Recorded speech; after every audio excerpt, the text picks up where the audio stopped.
Machine learning में use आने वाली प्रोग्रामिंग लैंग्वेज के बारे में आज हम यहाँ पर डिस्कस करने वाले हैं कि कौन कौन सी ऐसी प्रोग्रामिंग लैंग्वेज है जो मशीन लर्निंग के अंदर यूज आती है, जिसके थ्रू आप एक बहुत अच्छे मशीन लर्निंग इंजीनियर बन सकते हैं। इनके आज प्रोन्स एंड कॉन्स के बारे में भी आज हम यहाँ पर डिस्कस करने वाले हैं। Hey everyone, my name is Gaurav and welcome to WS Cube Tech। देखिए, मशीन लर्निंग के अंदर हम तीन प्रोग्रामिंग लैंग्वेज का इस्तेमाल कर सकते हैं, जिसके अंदर फर्स्ट है पाइथन, सेकंड है R programming language and third है आपके पास मैटलैब। इन तीनों प्रोग्रामिंग लैंग्वेज को यूज करते हुए आप बहुत अच्छे मशीन लर्निंग इंजीनियर बन सकते हैं। लेकिन इन सारी प्रोग्रामिंग लैंग्वेज के अंदर कुछ ना कुछ प्रोन्स है और कुछ ना कुछ कॉन्स है, तो इन सारी चीजों के बारे में वन बाय वन डिटेल के साथ देखते हैं। इसके अंदर सबसे पहले मैं लूंगा यहाँ पर पाइथन प्रोग्रामिंग लैंग्वेज के बारे में।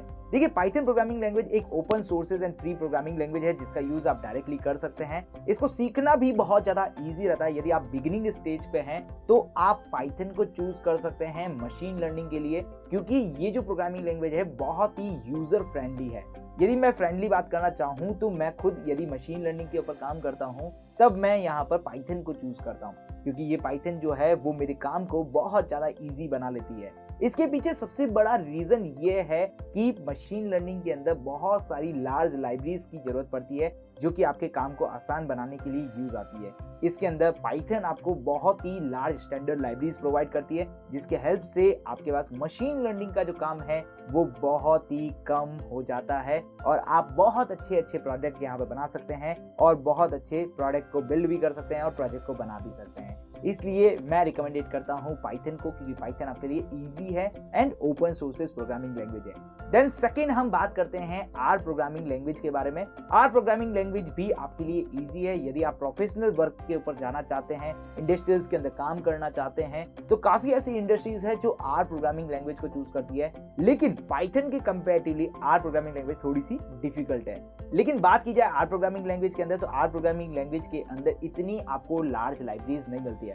यदि आप मशीन लर्निंग के अंदर रिसर्च सोर्सेज पे जाना चाहते हैं तो आपको आर प्रोग्रामिंग लैंग्वेज चूज करनी चाहिए, पाइथन प्रोग्रामिंग लैंग्वेज चूज नहीं करनी चाहिए, क्योंकि उसके पीछे रीजन है कि आर प्रोग्रामिंग लैंग्वेज के अंदर स्टैटिकल्स जो वर्क होते हैं वो बहुत ही अच्छे तरीके से होता है। एंड आर प्रोग्रामिंग लैंग्वेज आपके पास जो बिग डेटा होता है उसके साथ बहुत ही सही तरीके से वर्क करती है और उसके वर्क को बहुत आसान बना सकती है। लेकिन इसके अंदर जो सबसे बड़ा ड्रॉबैक ये है कि इसके अंदर आपको जो लार्ज लाइब्रेरीज की जरूरत होती है, जो कि आपके काम को आसान कर देती है, वो इसके अंदर आपको प्रोवाइड नहीं होती है। इसके अंदर आपको कोड स्क्रैच से लिखना पड़ता है। लेकिन जब आप स्टैटिकल वर्क करते हैं, मशीन लर्निंग एल्गोरिथम्स को बिल्ड करते हैं, उस वक्त आपके लिए आर प्रोग्रामिंग लैंग्वेज सबसे बेस्ट रहती है। देन थर्ड प्रोग्रामिंग लैंग्वेज है मैटलैब। मैटलैब का यूज आज के टाइम के अंदर हर छोटी स्कूल्स कॉलेजेस के अंदर किया जाता है। मैटलैब का यूज मशीन लर्निंग के अंदर इसलिए किया जाता है क्योंकि मशीन लर्निंग के अंदर आपको डेटा विजुअलाइजेशन की जरूरत पड़ती है और डेटा विजुअलाइजेशन के लिए आपके पास मैटलैब सबसे बेस्ट ऑप्शन रहता है, क्योंकि इसके अंदर आपके पास यहाँ पर बेटर विजुअलाइजेशंस देखने को मिलते हैं और आपके जब भी आप स्टैटिकल वर्क करें तब भी आपके लिए मैटलैब आपके लिए सबसे बेस्ट रहती है। लेकिन इसका एक ड्रॉबैक ये है कि मैटलैब आपके पास यहाँ पर फ्री सोर्सेस नहीं है, आपको इसका पेड वर्जन खरीदना पड़ेगा। यदि आप फ्री सोर्सेस के लिए इसे काम में लेते हैं तो फिर वो इतना पावरफुल वर्क नहीं कर पाती है। जब आप इसे एडवांस पर्पस के लिए इस्तेमाल करना चाहते हैं तब आपको इसका परचेज वर्जन खरीदना पड़ता है।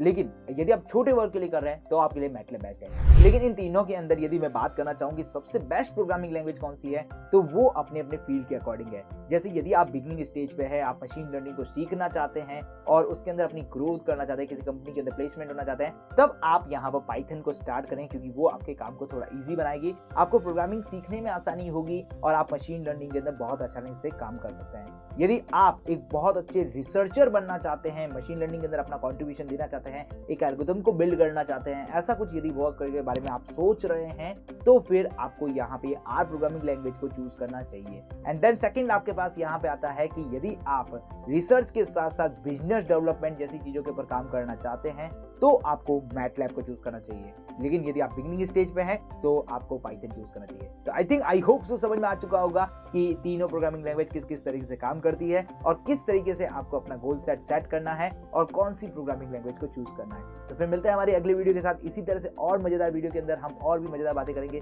तब तक आप हमारे साथ यूं ही बने रहिए। Till then good bye.